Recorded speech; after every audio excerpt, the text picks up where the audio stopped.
오늘 하나님 말씀은 사도행전 13장 13절 14절 같이 읽겠습니다. 제 성경 신약 209쪽에 있습니다. 신약 209쪽에 보시면 사도행전 13장 13절 14절 읽겠습니다.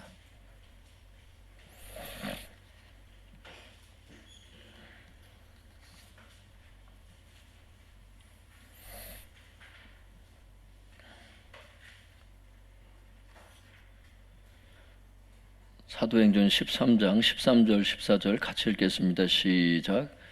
바울과 및 동행하는 사람들이 바보에서 배 타고 밤빌리아에 있는 버가에 이르니 요한은 그들에게서 떠나 예루살렘으로 돌아가고 그들은 버가에서 더 나아가 비시디아 안디옥에 이르러 안식일에 회당에 들어가 앉으니라. 아멘. 제목을 한번 따라해 주시면 감사하겠습니다. 비시디아 안디옥에서의 전도 사역. 다시 한번 해보겠습니다. 비시디아 안디옥에서의 전도 사역. 이걸 전부 다 이렇게 말씀을 드릴 수는 없어서 다음 시간까지 해야 이 비시디아 안디옥 사역을 다 말씀드릴 수 있을 것 같아요. 그래서 오늘은 첫 번째 시간 말씀드리고 다음 시간에 두 번째 시간 비시디아 안디옥 사역에 대해서 말씀을 드리도록 하겠습니다. 13절 같이 읽어보겠습니다. 시작. 바울과 및 동행하는 사람들이 바보에서 배 타고 밤빌리아에 있는 버가에 이르니 요한은 그들에게서 떠나 예루살렘으로 돌아가고. 바울과 동행하는 사람들이, 바울 일행이 1차 전도 여행 떠났었죠. 그래서 신바보, 구바보 이렇게 나눠지는 곳에서 특별히 신바보에 이르렀을 때 거기에서 맹인이 되게 하는 그런 기적도 베풀고 했던 사역을 여러분 기억하실 거예요. 그래서 거기 보면 13절에 이렇게 기록되어 있어요. 바울과 및 동행하는 사람들이 바보에서 이제 사역이 끝났으니까 배를 타고 밤빌리아에 있는 버가에 도착을 한 거예요. 이 버가라고 하는 지역에 도착하니까 사역을 계속해야 하는데 앞에서 얘기했던 마가복음을 기록했던 그 마가 요한, 그 사람이 요한은 그들에게서 떠나 예루살렘으로 돌아가고 1차 전도 여행이 아직 마쳐지지도 않았는데 힘들었는지 어떤 연유인지는 정확히 기록은 안 돼 있는데 맡은 사명을 중단하고 그냥 예루살렘으로 가버렸어요. 그래서 이것이 이제 문제가 됐죠. 그래서 사도행전 15장 37절 같이 볼까요? 사도행전 15장 37절.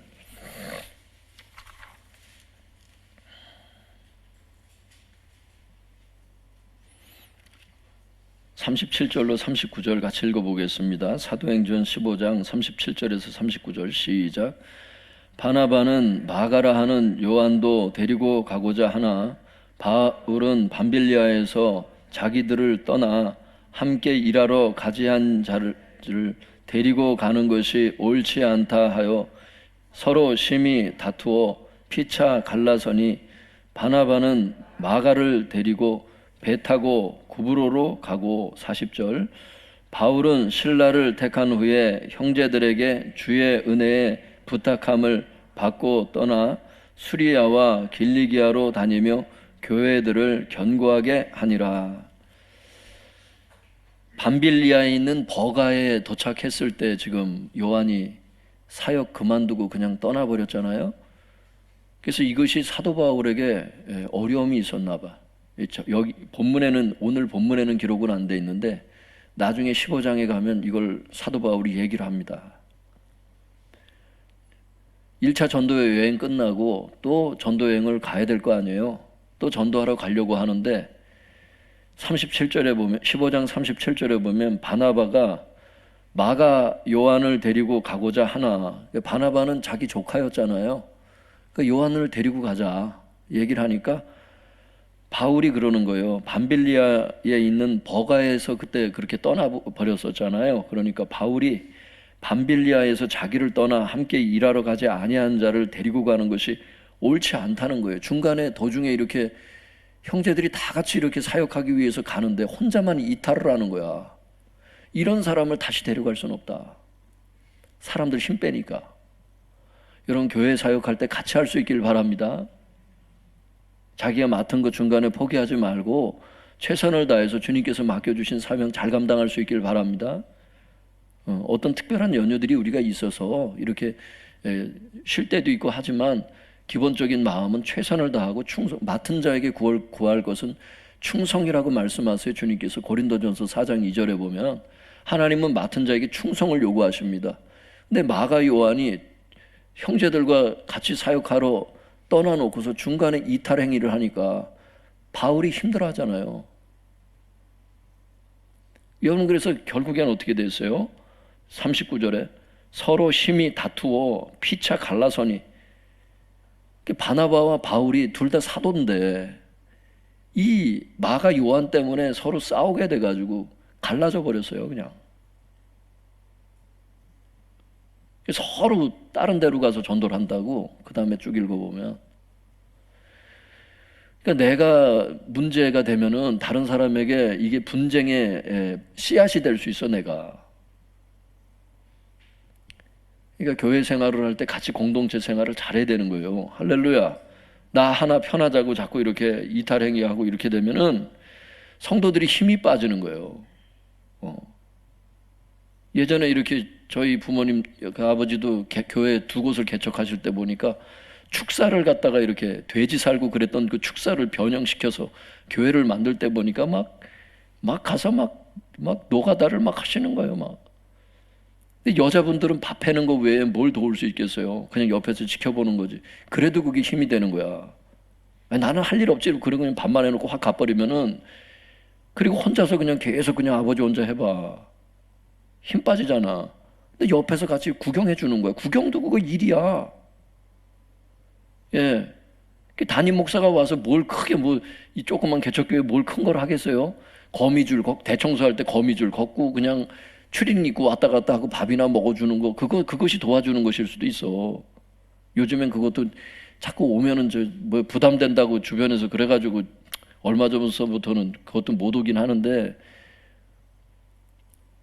같이 있어주는 거 그게 여러분 그 도와주는 거예요. 그게 뭘 큰 걸 무슨 뭘 해달라는 게 아니라 외롭지 않도록. 할렐루야. 구경만 하는 것도 글쎄 그 일이에요. 근데 이 마가는 근데 하나님의 참 그 은혜가 참 감사한 게 이때 이 마가가 이 젊은 어린 나이였거든요. 이때 따지고 보면 나중에 베드로가 내 아들이라 그러잖아. 마가 요한에게 아들이라 그래요. 영적인 아들. 그러니까 한참 나이가 어렸던 거야. 그 서신서 읽어보면. 그러니까 나이가 어렸을 때 이렇게 사역하다가 그냥 힘들면 그냥 중간에 관둬버리고 그냥 막 이런 어렸을 때 행위를 나중에는 이제 안 하는 거예요. 이 사람이. 이 사람이 나중에 마가복음을 쓰잖아. 할렐루야. 복음서 중에 제일 먼저 기록된 게 마가복음이야. 그런데 그걸 마가 요한을 시켜서 하나님께서 그걸 성경을 복음서 중에 제일 먼저 쓰인 게 그 마가복음이거든요. 우리도 순서대로 이렇게 해놓으니까 그냥 마태복음이 제일 먼저 기록되는 줄 아는데 안 그래요. 그 학자들 다 기본 상식으로 다 알고 있어요. 학자들이. 그거를 그 실수 투성이었던 그 사람에게 하나님께서 맡기시더라고. 그래서 사람은 실수를 해도 하나님이 기회를 주시고 성장시키셔서 귀하게 쓰시는 것을 보게 돼요. 할렐루야. 한번 실수했다고 해서 또 자책을 하면서 일어나지 못하는 이런 낙심하는 것도 하나님 원치 않으시더라고. 실수를 하더라도 배울 게 있는 거예요. 교회 안에서도 그러더라고요. 이렇게 실수했던 이런 분들이 결정적일 때 보면 큰일을 행하시더라고. 보면 하나님 앞에. 그러니까 용납하고 기다려주고 용서해주고 이렇게 하면은 큰 일꾼이 될 수 있습니다. 할렐루야. 그러니까 너무 또 자기를 자책하고 실수했다고 참 막 또 일어나지 못하고 이러면 또 하나님을 슬퍼하세요. 부모님이 혼을 내시고 때때로 이렇게 회초리를 드는 게 글쎄 다시는 일어나지 못하도록 그냥 죽이는 게 목적이겠어요? 깨닫고 돌이키고 일어나길 원하시는 거지, 하나님은. 할렐루야. 예, 그래서 일어날 수 있기를 바랍니다. 예, 우리 사도행전 13장 14절 같이 읽어보겠습니다. 사도행전 13장 14절 시작. 그들은 버가에서 더 나아가 비시디아 안디옥에 이르러 안식일에 회당에 들어가 앉으니라. 비시디아 안디옥 나오니까 이거 바울과 바나바가 파송받았던 그 안디옥 교회 아닌가 이렇게 생각할 수 있는데, 그 안디옥은 수리아 안디옥이라고 그래요. 한번 따라 볼까요? 수리아 안디옥. 수리아 안디옥. 그 수리아에 있는 안디옥 교회에서 바울과 바나바를 파송한 거예요, 사도로. 여기는 비시디아 안디옥. 그렇게 해서 성경이 이걸 구분하기 위해서 앞에 비시디아 그거를 기록을 해놨잖아요. 다른 안디옥이라는 거예요. 거리가 멀리 떨어져 있습니다. 이거 지도를 살펴보면 서로 다른 지명이에요. 진짜 완전히 다른. 그러니까 헷갈리지 마시고, 앞에 안디옥 교회 나왔는데 어떻게 또 안디옥에서 또 전도를 하나, 이렇게 생각하시면 안 돼요. 수리아 안디옥하고 비시디아 안디옥은 다른 곳입니다. 그러니까 그들은 버가에서 더 나아가, 여기 그들이라는 것은 이제 바울 일행을 얘기를 하는 거죠. 그러니까 마가가 떠나간 다음에 힘이 좀 빠졌을 거 아니야. 중간에 사역자가 그 수행원이 떠나버리니까. 그런데도 불구하고 바울 일행은 마가 요한 없이 버가에서 더 들어간 거예요. 더 나아가서 비시디아 안디옥에 도착을 한 겁니다. 할렐루야. 그러니까 주변에 이렇게 힘들게 돼서 이렇게 중간에 그만두고 하는 분들이 있다 할지라도 하나님의 뜻만 바라보고 이렇게 행할 수 있길 바랍니다. 하나님께서 이렇게 원하셔서 예를 들어서 어떤 걸 하라고 그러는데 사람을 바라보면 자꾸 감정이 상할 때가 있잖아요. 바울이 그랬어. 바울이 나중에 그 15장을 읽어볼 때 여러분 충분히 느껴지잖아요. 그렇게 심하게 다툴 정도로 마음에 뭔가 남았던 거야, 바울이. 마가 요한에 대해서. 기분 나쁘다고 1차 전도여행 나도 때려치워야지 이러시면 안 돼. 하나님께서 이렇게 교회 개척 말씀하시고 그러면 그냥 순종을 하고, 개척 멤버도요 보니까 중간에 저희 아버지 때도 그러더라고. 두 곳을 개척할 때 보니까 여러 가정이 이렇게 시작을 했는데 결국 지금 남아있는 가정 딱 2가정 남았더라고. 물론 다른 성도님들 전도돼서 많은 분들이 지금 계시긴 하지만 개척 멤버는 딱 2가정 남았더라고. 그냥 무슨 이유를 대면서 다 떨어져 나가더라고. 그렇게. 여러분, 누가 뭐라 그러든 간에 하나님께서 개척 멤버를 해라 그러면 끝까지 가는 거예요. 할렐루야. 이래고 저래고 그냥 여기 옮겼다가 또 저기 옮겼다가 여기 옮겼다가. 여러분 식물도 보세요. 뿌리가 이게 들어가는 게 최소한 6개월은 걸린다는 건데, 이게 제대로 살려면은 이걸 금방 뽑아다가 또 심고, 뿌리가 내릴만 하면 또 들어가지고 또 딴 데다 옮겨 심고, 이러면 안 돼. 교회도 거기서 무성한 나무가 되고 새들이 깃들일 만한 곳이 돼야지. 할렐루야. 하여튼 바울은 마가가 떠났다고 해서 열받아 이러면서 자기도 동요한 게 아니라 그냥 그들은 버가에서 더 나아가서 비시디아 안디옥까지 쭉 들어간 거예요. 더. 할렐루야. 그래서 어떻게 했어요? 비시디아 안디옥에 가가지고 안식일에 회당에 들어가서 앉는 겁니다. 여러분, 그래서 여러분 감정에 휘둘리지 말고 사람들 바라보고 교회 생활하지 말고 하나님의 뜻만 바라보고 나아갈 수 있길 바랍니다. 거시적인 안목을 갖고 하나님의 뜻을 바라보고 가야지, 자꾸 미시적인 이런 거를 바라보면서 그냥 조금 불편한 거, 조금 뭐 어떻게 되는 거, 조금 감정 상하는 거, 이런 것 때문에 막 그 사역을 그만두고 막 이러면 안 돼요. 할렐루야. 거시적인 안목으로 하나님의 뜻 가운데서 자기의 그 사명을 바라보고 행할 수 있기를 바랍니다. 그래서 사도 바울은 그래서 비시디아 안디옥에 도착해서 안식일에 그 회당에 들어가서 앉았어요. 유대인들이 디아스포라 유대인들이 그 회당이 다 있었거든요. 유대인들이. 그 사람들이 그 회당에 있으니까 안식일에 회당에 들어가서 사도 바울 일행이 딱 들어간 거예요. 그런데 거기서 설교할 기회를 얻게 됐어요. 15절 16절 같이 읽어보겠습니다. 시작. 율법과 선지자의 글을 읽은 후에 회당장들이 사람을 보내어 물어 이르되 형제들아 만일 백성을 권할 말이 있거든 말하라 하니 바울이 일어나 손짓하며 말하되 이스라엘 사람들과 및 하나님을 경외하는 사람들아 들으라. 여러분 15절에 보니까 회당장들이 사람들을 보내는 거예요. 누구한테? 바울 일행한테 보내서 물어보는 겁니다. 뭐라고? 형제들아 만일 백성에게 권면할 말이 있다면은 설교를 해라. 이렇게 사람을 보내서 물어보니까 사도 바울이 그 말을 듣고 어떻게 해요? 16절에 바울이 일어나는 겁니다. 일어나서 설교를 시작하는 거예요. 이 설교가 어디서 끝나느냐? 41절까지 계속 설교입니다. 들어보면 다른 사람 말이 하나도 안 들어가. 다 사도 바울의 말이야. 거기서부터 16절에 설교가 시작돼서 41절까지 사도 바울이 계속 설교를 하는 거예요. 도대체 비시디아 안디옥 그 회당에 들어가서 도대체 그 사람들에게 도대체 어떤 설교를 했을까? 사도 바울이 설교를 했던 그 원고가 그대로 있는 거거든요. 이게 사도 바울의 설교 원고가 그대로 있더라고. 근데 이걸 다 읽어볼 수는 없어요. 그러면 시간이 오늘은 안 돼요. 그러니까 핵심적인 것만 좀 살펴보도록 하겠습니다. 13장 23절 같이 읽어보겠습니다. 시작. 하나님이 약속대로 이 사람의 후손에서 이스라엘을 위하여 구주를 세우셨으니 곧 예수라. 이 사람이 뭐예요? 이 사람의 후손이다. 그런데 이 사람이 누구예요? 윗절에 보니까 다윗이에요. 다윗의 자손에서 메시아가 나온다 그랬잖아요. 그게 하나님의 약속이잖아. 그러니까 23절에 사도 바울이 그걸 설교하는 겁니다. 하나님이 약속대로 이 사람 다윗의 후손에서 구주는 구세주, 구원자 이런 뜻입니다. 구세주 이렇게 돼 있지 원문에 보면.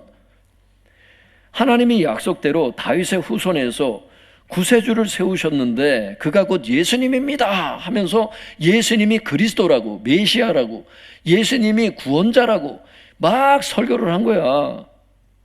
그러나 이어지는 말씀에 보면 사람들이 예수님을 죽였다고 사도 바울이 또 설교를 하고 있어요.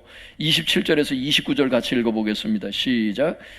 예루살렘에 사는 자들과 그들 관리들이 예수와 및 안식일마다 외우는 바 선지자들의 말을 알지 못하므로 예수를 정죄하여 선지자들의 말을 응하게 하였도다. 죽일 죄를 하나도 찾지 못하였으나 빌라도에게 죽여달라 하였으니 성경의 글을 가리켜 기록한 말씀을 다 응하게 한 것이라. 후에 나무에서 내려다가 무덤에 두었으나. 28절에 보면은 어떻게 됐대요? 예수님은 죄가 하나도 없으셨다는 거예요. 죄가 하나도 없으셨는데 사람들은 빌라도를 통해서 예수님을 죽였다는 겁니다. 그런데 이런 예수님의 죽음은 성경 예언의 성취라는 거예요. 바로 예수님의 대속 사역을 감당하기 위해서 이렇게 성경 예언의 성취로서 예수님이 돌아가셨다. 이게 29절에 나와 있는 겁니다. 성경의 글을 가리켜 기록한 말씀을 다 성취하게 한 것이라는 거예요. 그게 할렐루야. 예수님은 우리의 대속 사역 때문에 돌아가신 것을 알 수 있기를 바랍니다. 그분은 죄가 하나도 없었지만 저와 여러분들의 죄 때문에 돌아가신 것을 알 수 있기를 바랍니다. 그 예수님의 대속 사역에 대해서는 조금 이따가 자세히 설명드리도록 하겠습니다. 29절 30절 같이 읽어보겠습니다. 시작. 성경의 글을 가리켜 기록한 말씀을 다 응하게 한 것이라. 후에 나무에서 내려다가 무덤에 두었으나 하나님이 죽은 자 가운데서 그를 살리신지라. 성도님들, 여기를 보면 29절 끝부분에 보면 나무에서 예수님을 내려다가 무덤에 두었으나, 왜 예수님의 시신을 나무에서 내렸죠?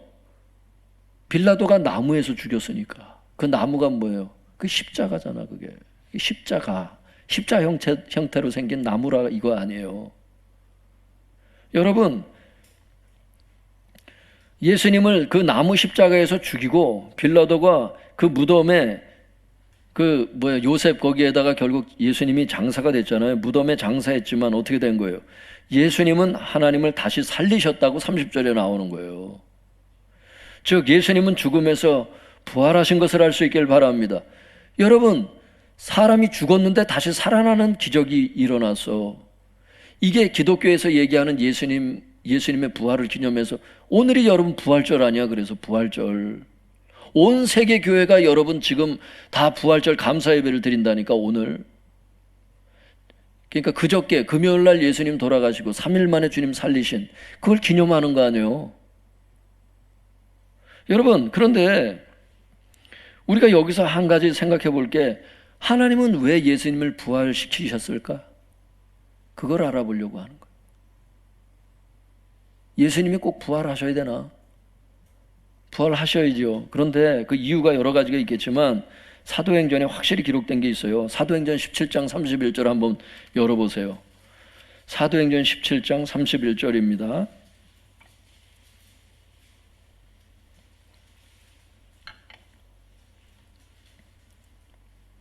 사도행전 17장 31절 찾으셨으면 같이 읽어보겠습니다. 시작.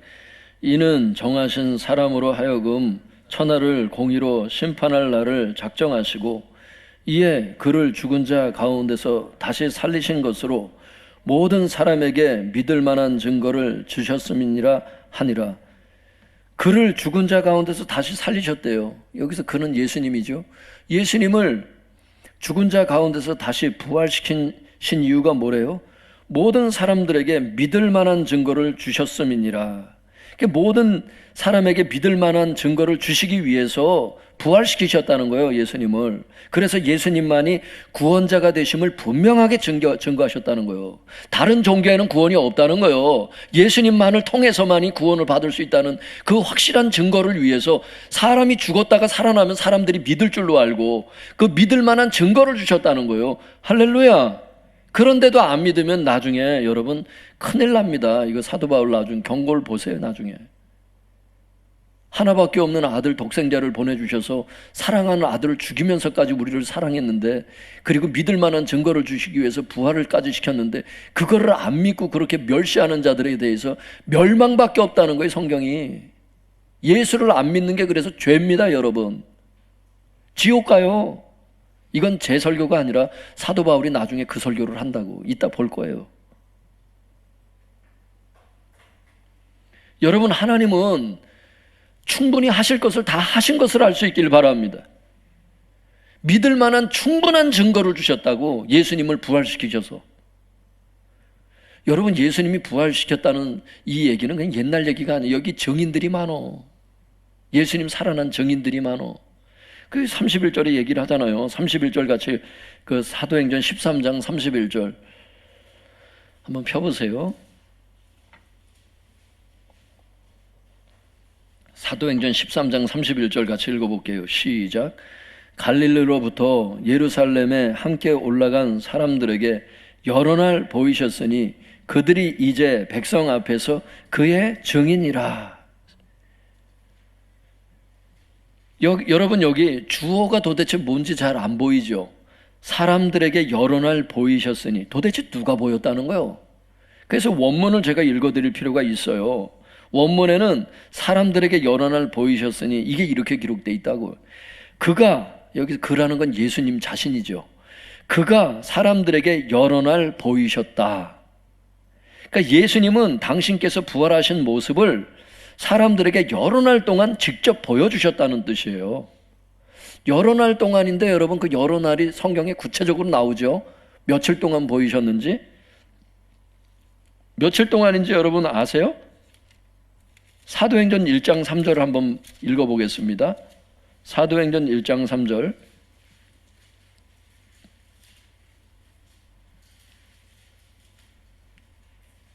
사도행전 1장 3절 읽어볼게요. 시작. 그가 고난받으신 후에 또한 그들에게 확실한 많은 증거로 친히 살아계심을 나타내사 40일 동안 그들에게 보이시며 하나님 나라의 일을 말씀하시니라.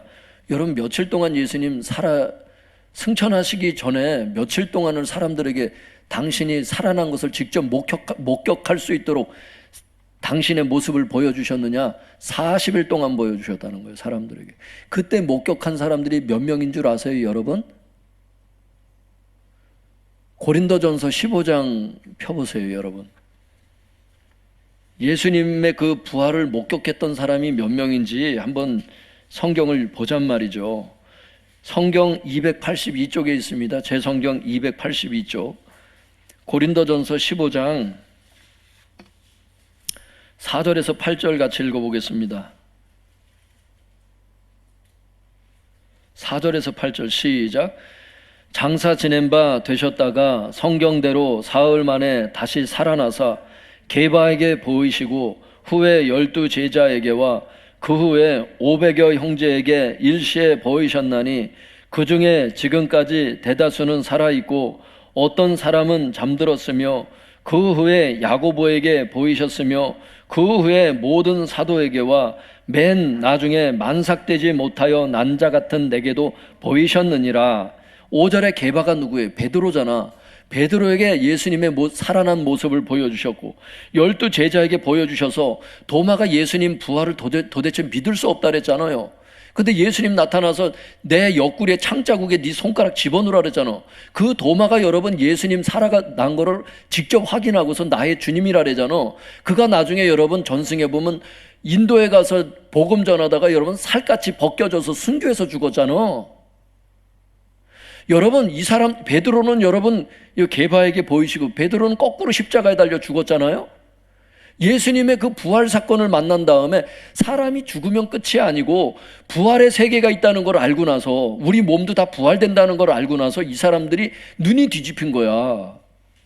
이 현재 세상이 전부인 줄 알았던 사람들이.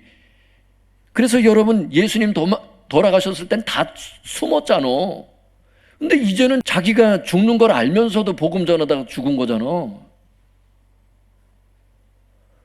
여러분 히브리서 11장에 보면은 더 좋은 부활을 얻길 위해서 고문을 받되 구차하게 피하지 아니하며 그 말이 나와요. 더 좋은 부활을 얻기 위해서 여러분 순교를 피하지 않는 거예요. 사람들이 부활의 세계가 있다는 걸 알고는. 근데 부활의 세상이 있다는 걸 알질 못하면 어때요? 이 현재의 세상이 전부인 줄 알고 그냥 여기다가 마음을 다 쏟는다니까. 그러다가 죽으면은 여러분 갑부들이 죽은 사람들 많잖아요. 제가 입으로 얘기하기 뭐하지만 지금 방송이 나가니까 나중에라도 그 관계된 사람들 보면 어떻게 해. 여러분 대기업의 그 총수들도 막 지금 많이 죽었잖아요. 그 사람들이 그 몇 조나 되는 그 돈들이 다 어디 있어요? 그 사람이 배운 학식이 어디 있어요? 학벌이 어디 있어? 다 놓고 가야 돼. 하나님 앞에 가면은 예수님이 신약시대에 주신 계명은 딱 하나야. 내가 너희를 사랑한 것 같이 너희도 서로 사랑하라. 하나님 그거 하나 물어보신다고. 너 사랑하는 삶을 살다 왔느냐? 그거 하나 물어보신다니까. 구약에 613가지나 되는 계명들이 있지만 이 모든 계명이 하나로 요약하면 하나님 사랑, 이웃 사랑이라고 예수님 분명히 말씀하셨어요. 사랑의 계명을 지키면 이웃에게 해를 가하지 않는다는 거예요. 아내를 사랑하고 남편을 사랑하면 해를 가하지 않는다는 거예요. 사랑하면 그 다음에 죄를 짓지 않게 돼요. 여러분 이웃을 사랑하는데 도둑질을 하겠습니까? 사랑할 때 죄가 끊어져. 믿습니까?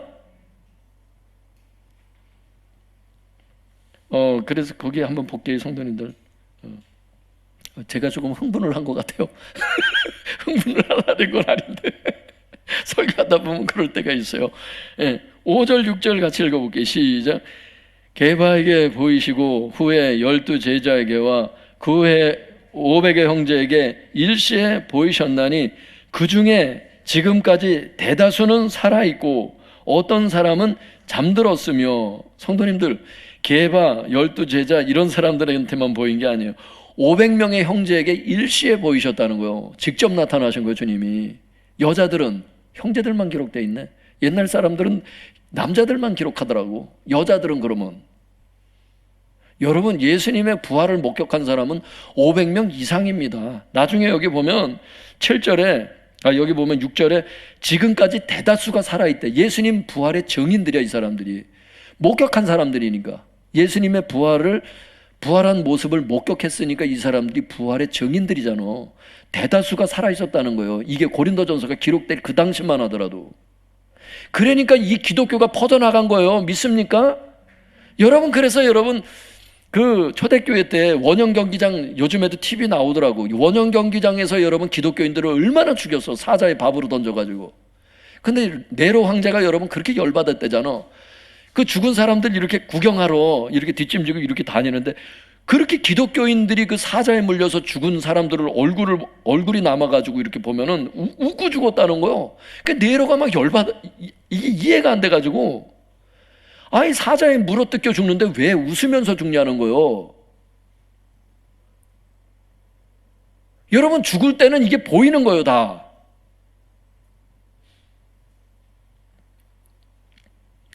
여러분, 사람들이 겁낼 게 없는 거예요.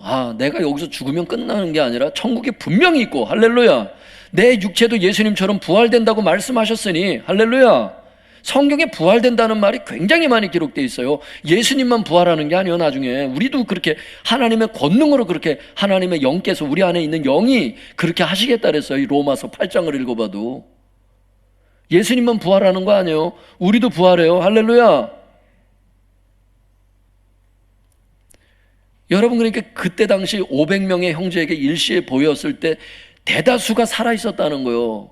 어떤 사람은 잠들었지만, 기독교인들은 잠들었다는 표현이 많이 나오잖아. 왜? 예수님이 깨우러 오실 때 몸이 부활되니까. 할렐루야. 죽어도 죽었다는 표현이 안 하더라고요. 성경을 보면 잠들었다고 표현하더라고. 여러분, 세상 불신자들처럼 다 끝인 것처럼 생각하지 않길 바랍니다. 이 부활의 소망이 없으면 불신자하고 똑같은 거예요. 여러분, 우리가 믿는 믿음이 어떤 믿음인데, 세상이 감당할 수 없는 믿음이라는 거예요. 이게 부활의 소망을 믿는 자들은. 여러분, 기독교가, 여러분, 게르만 민족이, 그 독일 사람들 게르만 민족이 얼마나 야만족이었어요. 옛날에 진짜 역사적으로 보면. 기독교 복음이 들어가니까 여러분, 루터 종교개혁 일으킨 그 사람이 독일 사람이잖아. 종교개혁이 거기서 일어났잖아. 거기 기독교가 들어가는 곳마다 여러분 나라가 잘 살잖아. 지금도 세계 지도 펴놓고서 여러분 잘 사는 나라, 못 사는 나라 여기에 보면 복음이 들어가고 기독교가 된 나라들은 보면 다 잘 살아, 대부분. 근데 기독교가 아닌 국가들은 그렇게 가난해, 지금도. 할렐루야.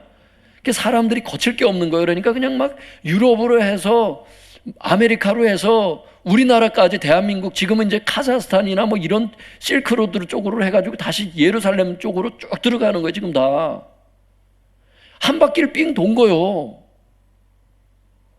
복음이 여러분 우리까지 이렇게 전파될 때는 부활의 소망을 갖지 않으면, 순교를 각오하지 않으면 이렇게 전도하기가 힘들어요. 미전도 종족 이런데 막 아마존강 막 들어가는 선교사들 막.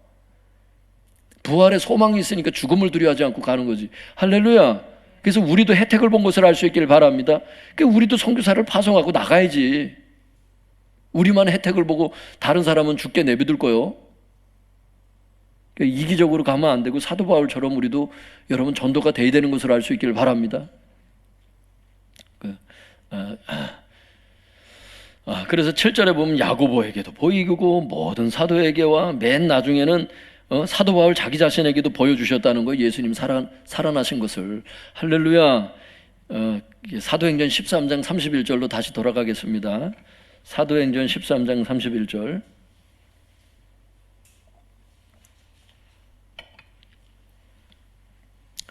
사도행전 13장 31절. 시작. 갈릴리로부터 예루살렘에 함께 올라간 사람들에게 여러 날 보이셨으니 그들이 이제 백성 앞에서 그의 증인이라. 그들이 백성 앞에서 예수님의 증인이라. 할렐루야. 그 증인들이 많은 거예요. 여러분, 이처럼 예수님의 부활 사건은 많은 증인들이 목격했던 실제적인 사건인 것을 알 수 있길 바랍니다. 그러므로 주님은 지금도 살아서 역사하시는 것을 믿을 수 있길 바랍니다. 예수의 영이 우리 가운데 와 있고, 우린 사실 체험하잖아요. 지금도 방언의 은사를 나타내시고, 은사를 나타내는 게 성령이 자신을 나타내는 것이라고 고린도전서 12장에 나타나시고, 여러분 사도행전 16장에 보면 성령을 예수의 영이라고 그랬잖아. 예수님이 살아있지 않으면 어떻게 지금 우리 안에서 역사하시냐고, 병을 고치시냐고. 할렐루야. 살아계신다니까. 지금도 살아계셔서 여러분과 함께 계시고, 인터넷을 통해서도 여러분 가운데 함께 계시고. 할렐루야. 그래서 사도 바울의 그 핵심적인 그 가르침이 뭐냐 그러면, 결론은 38절 39절 읽어보겠습니다. 사도행전 13장 38절 39절 시작. 그러므로 형제들아 너희가 알 것은 이 사람을 힘입어 죄사함을 너희에게 전하는 이것이며 또 모세의 율법으로 너희가 의롭다 하심을 얻지 못하던 모든 일에도 이 사람을 힘입어 믿는 자마다 의롭다 하심을 얻는 이것이라. 그러므로가 들어가면 대부분 다 결론의 말씀이잖아요. 앞에 얘기했던 결론적인 얘기가 그럼 뭐냐? 38절 그러므로 형제들아 너희가 알 것은, 이게 사도 바울이 형제들이 알기를 원했던 게 도대체 뭐냐? 두 가지라는 거예요. 첫 번째, 이 사람을 힘입어 죄사함을 너희에게 전하는 이것이며, 이 사람이라는 건 누구예요? 예수님을 얘기를 하는 거예요. 예수님을 힘입어 죄의 용서를 받는다는 것을 알아라. 그거를 전하는 겁니다. 할렐루야. 여러분, 예수님을 통해서 우리가 죄의 용서를 받습니다. 여러분이 살면서 어떤 양심의 죄책감을 갖든 어떤 죄를 범했든 예수님의 피로 여러분의 죄가 다 용서가 되는 것을 알 수 있길 바랍니다. 하나님이 그렇게 용서해 주시겠다 그러셨어요. 그리고 여러분, 두 번째 사도 바울이 알길 원했던 건 뭐예요? 39절에 또 모세의 율법으로 너희가 의롭다 하심을 얻지 못하던 모든 일에도 이 사람을 힘입어, 이 사람은 예수님이죠. 예수님을 힘입어 믿는 자마다 의롭다 하심을 얻는 이것이라. 여러분, 모세 율법은 행위를 강조하는 거 아니요? 착한 일을 해야 구원을 받는 거 아니요? 근데 기독교는 그게 아니잖아. 예수님을 믿음으로 구원을 받는 거지. 할렐루야. 착한 행실은 뭐요? 그러면 예수님의 이름으로 구원을 받았기 때문에, 하나님의 백성이 됐기 때문에 말씀 순종하는 착한 삶을 살아라 이렇게 나가는 거지, 착한 일을 했기 때문에 네가 구원받는다 이거 아닙니다. 옛날에 어떤 권사님 돌아가시면서 그냥 목사님 나는 죄를 너무 많이 져서 난 구원 못 받은 것 같아요 막 이러는데, 여러분 그거 아니요. 우리가 착한 일을 해서 구원받은 게 아니라 예수님의 대속의 그 피 때문에 내가 구원받은 거예요. 할렐루야. 용서를 받았으니까, 죄가 없으니까 하나님이 의롭다고 여겨주시는 게 이제 그 두 번째 얘기예요. 그게 그 예수님을 힘입어서 죄의 용서를 받았고, 죄가 없으니까 하나님이 의롭다고 여겨주시고, 할렐루야. 이게 예수님의 대속사역이라고. 그래서 앞에서 예수님의 대속사역을 뒤에서 자세히 설명해 드리겠다 그랬잖아요. 그 대속사역을 그래서 설명을 드릴게요. 지금 이 대속이라는 말은 성도님들 한번 따라해 볼까요? 대신 속전을 내다. 대신 속전을 내다. 이것을 쉽게 이해하기 위해서 어떻게 설명을 드리면 좋을까요? 밥을 먹으러 갔을 때, 얼마 전에도 제가 밥을 먹으러 갔을 때 누구 밥값을 대줬는데, 여러분 밥을 먹으러 가서 내가 돈을 냈어. 그러면 이 사람이 다시 그 밥값을 물을 필요가 있어요? 없어요? 왜? 누군가 대신 속전을 내줬으니까, 값을 치렀으니까. 그게 대속이야. 대신 값을 내준 거야. 이 사람이 내가 내 돈이 안 나갔는데 내가 낸 게 아닌데 이러면서 또 낼 필요 있어요? 없어요? 대신 내줬으니까 낼 필요 없잖아. 할렐루야. 이게 뭐냐? 내 죄값을 대신해서, 죄값은 형벌이 따르잖아. 죄를 졌으면. 근데 뭐야? 내 죄값을 대신해서 예수님께서 십자가에서 죄의 형벌을, 내 죄값을 형벌을 다 받으셨잖아. 할렐루야. 이 예수님의 대속사역을 믿는 자에게 하나님은 그들의 죄를 용서하시고 의롭다고 선언해 주시겠다는 게 성경의 약속입니다. 할렐루야. 역사적으로 볼 때 이 대속사역이 어떤 게 있었느냐, 이런 게 있어요. 성도님들 여기 봐보세요. 왕이 있어. 그 자식이 있죠. 왕자가 있어. 왕자가 잘못하면 왕자를 회초리 드나요? 안 그러죠. 그를 섬겼던 몸종을 불러다가 왕자를 옆에다 세워놓고 그 몸쪽을 피가 나도록 때리지. 그 종아리에 피가 터지는 걸 보면서 왕자가 어떻게 해? 자기가 지금 종이 대속하고 있잖아. 할렐루야. 왕자가 자기 때문에 자기 몸종이 두들겨 맞으면서 피가 철철 흘리는 걸 보면서 내 죄가 이렇게 크구나 하면서 죄를 뉘우치잖아. 왕인 아버지한테. 그 왕자를 용서를 하잖아요. 실컷 종을 두들겨 패고서. 보는 것 자체가 괴로움이잖아. 왕자의 괴로움. 자기가 직접 두들겨 맞고 자기가 피가 터지고 자기가 죄의 형벌을 받는 건 아니지만 왕자를 그렇게 할 수는 없잖아. 다 죽일 수는 없잖아, 왕이. 그러니까 몸종을 데려다가 두들겨 패고 그냥 피를 내가지고 그렇게 됐을 때 그 피를 보면서 왕자가 괴로워하잖아.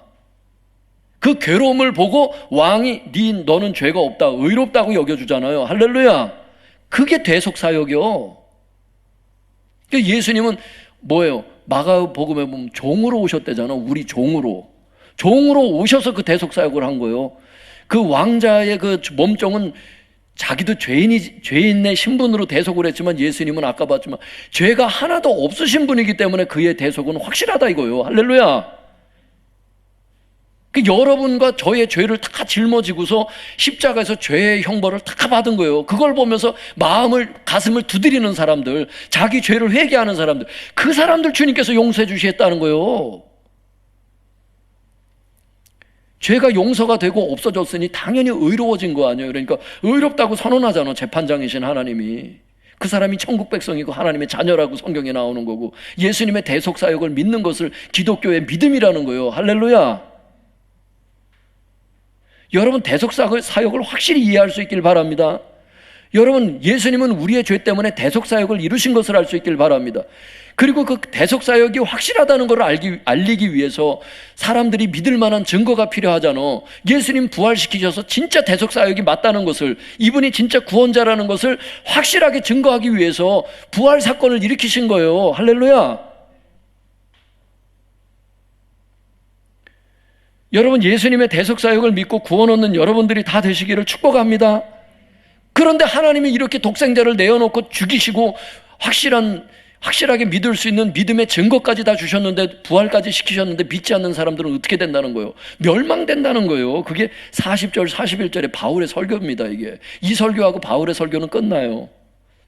40절 41절 같이 읽어보겠습니다. 시작. 그런즉 너희는 선지자들을 통하여 말씀하신 것이 너에게 미칠까 삼가라. 일러스되 보라, 멸시하는 사람들아, 너희는 놀라고 멸망하라. 내가 너희 때를 당하여 한 일을 행할 것이니 사람이 너희에게 일러줄지라도 도무지 믿지 못할 일이라 하였느니라 하니라. 이 말씀을 연구해 보면 성도님들이 이게 이런 뜻이에요. 40절 말씀을 보면 성도님들, 그러나 너희는 하고 끝에 삼가라 이렇게 끝나죠. 40절에 이게 삼가라는 게 뭔 얘기냐면, 그러므로 너희는 조심해라, 주의해라 이런 뜻이에요. 지금 설교를 쭉 한 사도 바울이 뭐라 그러냐면, 이 설교를 들은 너희들아 조심해라 이렇게 얘기를 하는 거예요. 왜? 41절 때문이죠. 멸시하는 사람들아, 뭘 멸시해? 지금 앞에서 예수님 대속사역을 얘기를 했잖아. 예수님의 대속사역을 멸시하는 사람들아, 너희들은 멸망하게 될 것이다. 그 하나님의 멸망이 얼마나 큰지 사람들이 너희에게 일러줄지라도 도무지 믿지 못할 만큼 엄청난 형벌을 받게 된다는 거예요. 예수님의 대속사역을 멸시하는 사람들.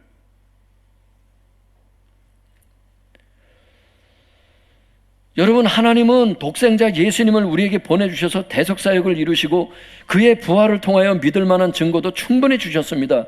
그런데도 불구하고 사람들이 하나님의 말씀을 멸시하고 믿지 않는다면 그에게는 오직 멸망만이 기다리고 있다는 거예요.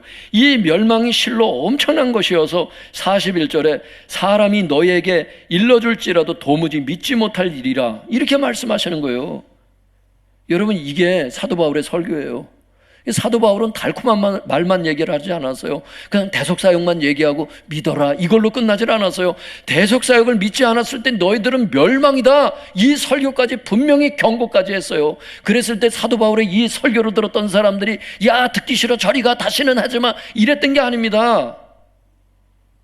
우리에게 달콤한 설교를 해, 왜 이렇게 자꾸 경계하는 설교를 하는 거야, 이렇게 하지 않았어요. 그 다음에 한번 읽어보세요. 성도님들, 거기 골로새서가 아니라 사도행전 13장 그 어디예요? 42절, 그 다음, 이건 다음 주에 이제 해야 되는데 사실 42절 읽어보겠습니다. 시작. 그들이 나갈새 사람들이 청하되 다음 안식일에도 이 말씀을 하라 하더라. 설교를 마치고 이제 그들이 나가니까 사도 바울 설교 들었던 사람들이 요청을 하는 거예요. 다시 다음 안식일에도 지금 했던 이 설교를 다시 한번 해달라는 거예요. 여러분, 목회자들이 어때? 예수님의 대속사역을 얘기할 때 자꾸 새롭게 얘기하려고 자꾸 한다고. 그럴 필요 없어. 사도 바울은 또 그대로 얘기를 한다고. 자꾸 똑같은 말을 자꾸 들려줘야 돼. 할렐루야. 뭘 새로운 설교가 있어? 주님의 말씀을 반복 교육해야지. 그랬을 때 엄청난 전도가 된 것을 알 수 있길 바랍니다. 바라기는 예수님의 대속사역을 믿음으로 죄 용서 받으시고 하나님의 자녀가 되시기를 바랍니다. 혹시 예수님의 대속사역을 멸시하고 믿지 않아서 멸망에 빠지는 성도가 없기를 바랍니다. 기도하겠습니다.